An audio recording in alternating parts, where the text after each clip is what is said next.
Pretendido por vários clubes brasileiros, Caio Jorge tem um novo time. Vídeo de hoje do canal do Nicola traz todos os detalhes sobre o futuro do ex-atacante santista e conta também sobre as vendas no Corinthians, com a confirmação da saída do Murilo, quanto o Timão já faturou no desmanche promovido por Duílio Monteiro Alves. Bora te atualizar também sobre o São Paulo. Por que esses boatos de que Dorival Júnior pode pintar no Flamengo? Existe algum fundamento? Por falar no Flamengo, quero te atualizar sobre um número impressionante. Rubro-Negro já faturou perto de 300 milhões de reais somente com venda de atletas nessa temporada. Tem as últimas do mercado, preciso te contar sobre o crescimento do sócio-torcedor do Botafogo, já o Atlético Mineiro declarado tricampeão brasileiro, você vai entender em detalhes daqui a pouco. Falo também sobre bastidores, finanças e muito mais. Tem muita coisa legal nesse vídeo, tenho certeza que você vai curtir. Antes, deixa eu só me apresentar, me chamo Jorge Nicola, jornalista esportivo, e o objetivo por aqui é deixar você por dentro de tudo que está rolando com o seu clube do coração. Para não perder nada, só apertar esse botão vermelho de inscreva-se. Combinado? Bora contar também que todo esse conteúdo tem um oferecimento de 1xBet. Estou colocando na tela jogos desse final de semana no Campeonato Brasileiro com os meus palpites para te ajudar a se consagrar. Nesse sábado tem Flamengo e Internacional. O Inter com time reserva vai dar Flamengo. Corinthians e Goiás, fiquei muito na dúvida. Tô indo de vitória alvinegra sem tanta convicção. No domingo, Red Bull, Bragantino e Cuiabá. O Red Bull precisa vencer. América e São Paulo, imagino vitória do São Paulo. Botafogo e Bahia, vou de Botafogo. Atlético Mineiro e Santos, vou de Galo. Atlético Paranaense e Fluminense, vou de Atlético.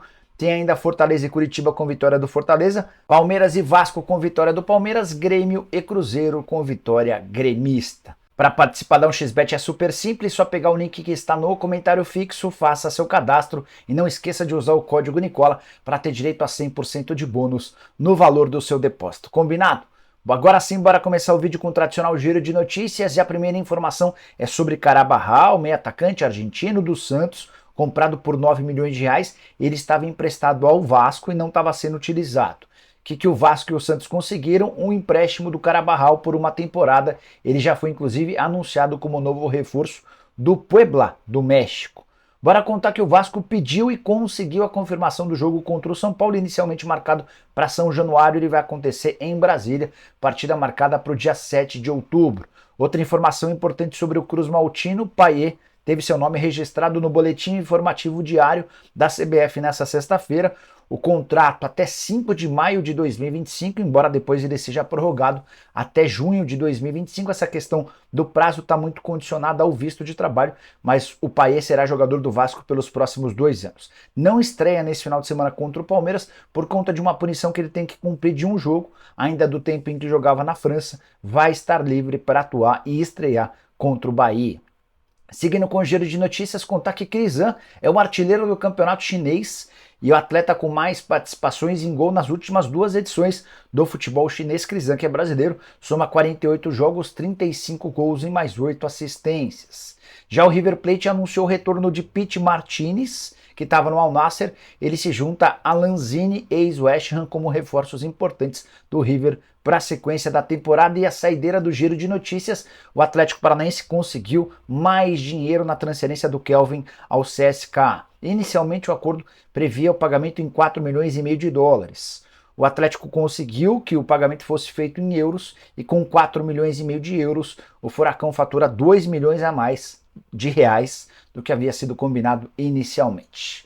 Hora de falar sobre o Flamengo, que virou uma máquina de fazer dinheiro agora também com transferência de atletas. O Flamengo é de longe o clube que mais faturou no Brasil. Nas últimas 2 temporadas superou a marca de 1 bilhão de reais de receita.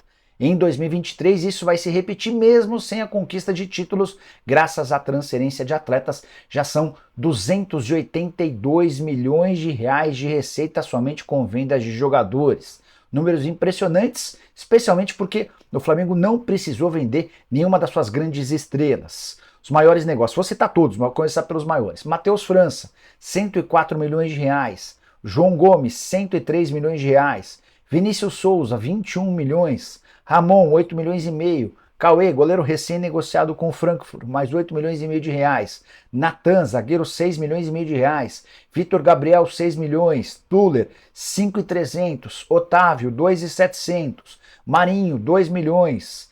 Richard Rios, 1 milhão e meio de reais, mesmo valor que o Flamengo obteve com o PP. Teve ainda 250 mil reais com Gabriel Barros. Só para você entender o que representam esses 281 milhões de reais nas contas do Flamengo, na temporada passada o rubro-negro registrou ao longo de todo o ano 133 milhões de reais com vendas de atletas, ou seja, mais do que dobrou, e olha que a gente ainda está no mês de agosto. Na temporada anterior de 2021 foram 279 milhões de reais de receita com vendas de atletas e em 2020 222 milhões de reais. Isso significa que o Flamengo está diante do ano em que ele mais faturou com transferência de atletas em toda a sua história. Bora falar agora sobre o São Paulo. Que história é essa que Dorival Júnior pode trocar o tricolor pelo Fla? Em algum momento o torcedor do São Paulo chegou a ficar meio bronqueado com o Dorival, porque numa entrevista ele se referiu ao Flamengo como um clube com o qual a passagem ainda não foi completamente resolvida. Você sabe que o Dorival saiu chateado, né? Ele tinha sido campeão da Copa do Brasil e da Libertadores, tinha a intenção de continuar, foi a diretoria quem decidiu não mantê-lo para a temporada de 23. Vitor Pereira foi contratado, um fiasco. Agora o Jorge Sampaoli é o técnico, também sob muitas críticas, é alvo de todas as cornetadas do torcedor rubro-negro. E vira e mexe, torcedores do Flamengo se manifestam pedindo o retorno do Dorival. Teve até um episódio curioso nos últimos dias, depois da derrota do São Paulo por 2-1 para a LDU, torcedores do Flamengo fizeram a hashtag Fora Dorival ficar entre os assuntos mais comentados do Twitter. Até achei estranho quando vi Fora Dorival, falei, que é isso? São paulinos querem tirar o Dorival? Na verdade foi um movimento capitaneado por torcedores do Flamengo. Os caras querem causar uma crise no São Paulo às vésperas da decisão da Copa do Brasil e também fizeram uma brincadeira, até porque gostariam vários deles de contar com o Dorival de volta ao Flamengo. Posso assegurar para vocês que essa chance inexiste. Dorival tem contrato com o São Paulo até dezembro de 2024 e pretende cumprir esse contrato até o fim. Em relação ao São Paulo, o trabalho é super bem avaliado, os dirigentes do Tricolor adoram o Dorival e entendem que o custo dele de R$1.200.000 por mês é muito bem pago. Só uma curiosidade, nos tempos de Fla, o Dorival ganhava menos, o salário no rubro-negro era de 800 mil mensais contra 1.200.000 por agora. Só para arrematar, Dorival e Flamengo, que vão se enfrentar na Copa do Brasil, recentemente jogaram no Maracanã e mesmo com o time reserva, o São Paulo empatou em 1-1 e por pouco não venceu. O Fla só foi conseguir o gol do empate no finalzinho com um pênalti para lá de discutível. Bora falar agora sobre o Atlético Mineiro, mais novo tricampeão brasileiro. Aqui nessa sexta-feira, o presidente da CBF, o Edinaldo Rodrigues, reconheceu o Torneio dos Campeões de 1937 como um título de campeonato brasileiro. Dessa maneira, o Galo passa a ser tricampeão nacional, títulos de 1937, de 71 e também de 2021. A CBF já havia reconhecido alguns outros títulos das décadas de 50 e 60, títulos esses como campeonatos nacionais. E o Atlético Mineiro, que era o primeiro campeão brasileiro em 1971 e havia perdido esse status por conta desse reconhecimento de alguns títulos feitos pela CBF, volta a ser o primeiro campeão nacional com a conquista desse título de 37. Só para explicar para vocês como é que funcionou esse torneio lá no longínquo ano de 1937. No ano anterior, os campeões, existiram uma série de campeões estaduais e decidiram fazer em 37 um torneio reunindo alguns desses campeões estaduais. O Atlético representou Minas Gerais, a minha Portuguesa representou o estado de São Paulo, teve também o representante do Rio, no caso o Fluminense, e o representante do Espírito Santo, o Rio Branco. O Atlético venceu os 4 adversários, a Luz, o Fluminense, os 3 adversários, a Luz, o Fluminense e o Rio Branco, e se sagrou campeão de 37. Na época, a imprensa tratou esse episódio como um título nacional e foi por muitos anos reconhecido como tal. O Atlético fez um grande dossiê e apresentou para o pessoal da CBF, o Edinaldo Rodrigues, com o aval de vários outros dirigentes, optou por reconhecer esse título. Galo chegou a zoar nas redes sociais seus adversários, o Cruzeiro também retrucou, mostrando que é muito mais campeão, ou tem muito mais títulos do que o Atlético, enfim. O bicho está pegando entre cruzeirenses e atleticanos e esse assunto tem repercutido bastante. O que você pensa sobre essa questão de reconhecimento de títulos alguns anos depois? Use espaço para comentar, estou curioso para saber a sua opinião, beleza? Bora falar agora sobre o Botafogo, que bateu recorde de sócios torcedores. O Fogão chegou a 60 mil sócios nessa sexta-feira.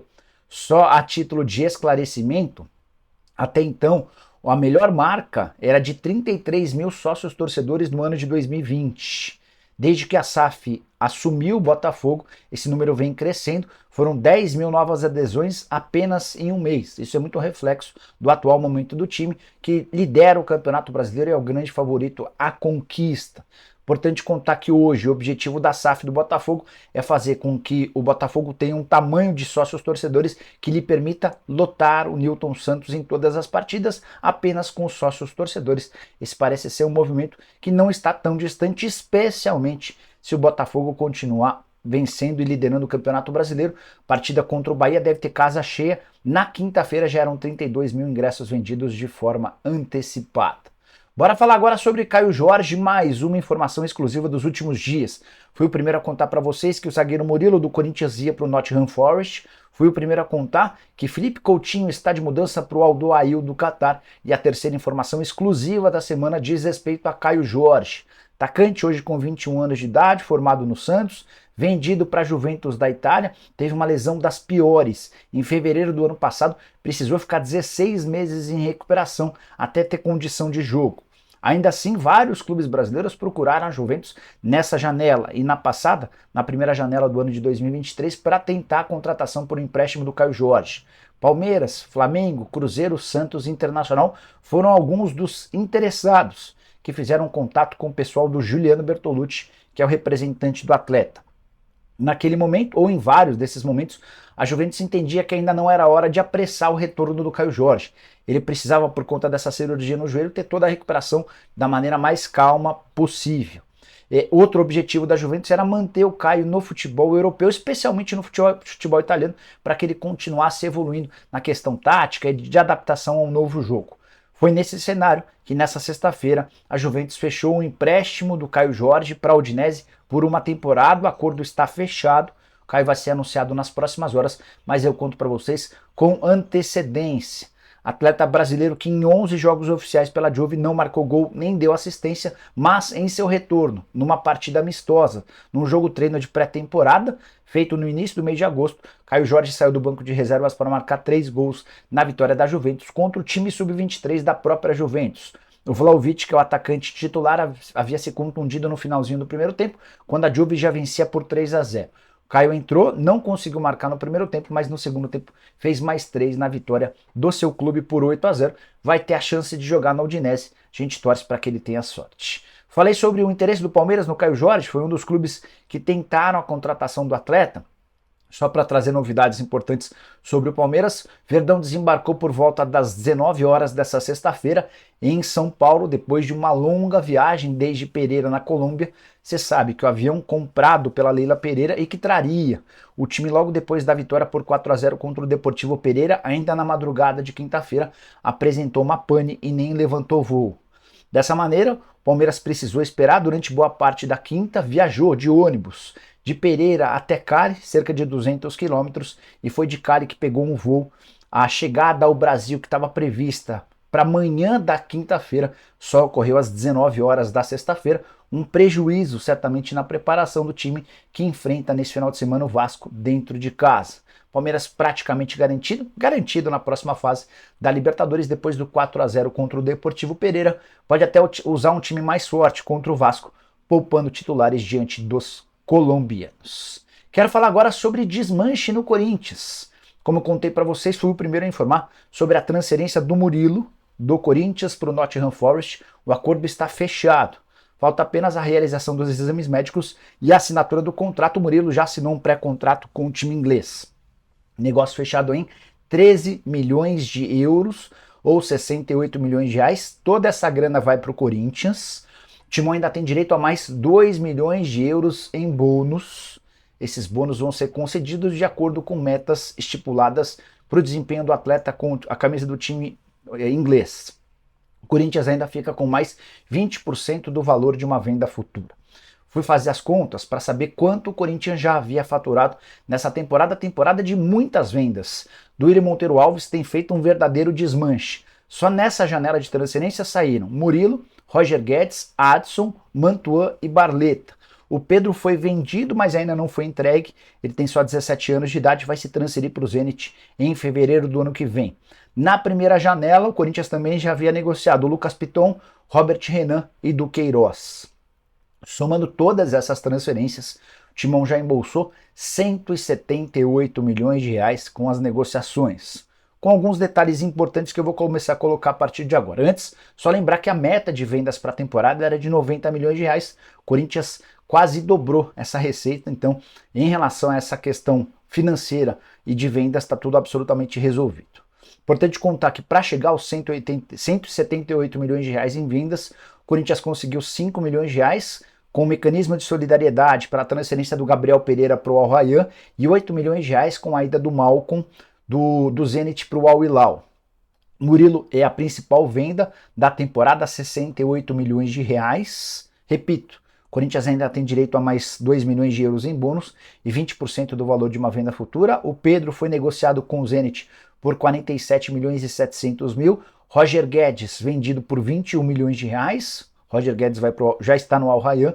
Lucas Piton saiu no começo do ano para o Vasco, 17 milhões de reais. Mantuan, negociado com o Zenit por 11 milhões de reais. Barleta rendeu ao Timão 600 mil. Isso porque o Corinthians havia comprado o Barleta do São Bernardo por 6 milhões. Havia pago bem pouco ao São Bernardo, vendeu por 6 milhões e meio. Então, a grana que o Corinthians vai receber vai ser utilizada para quitar a dívida com o São Bernardo.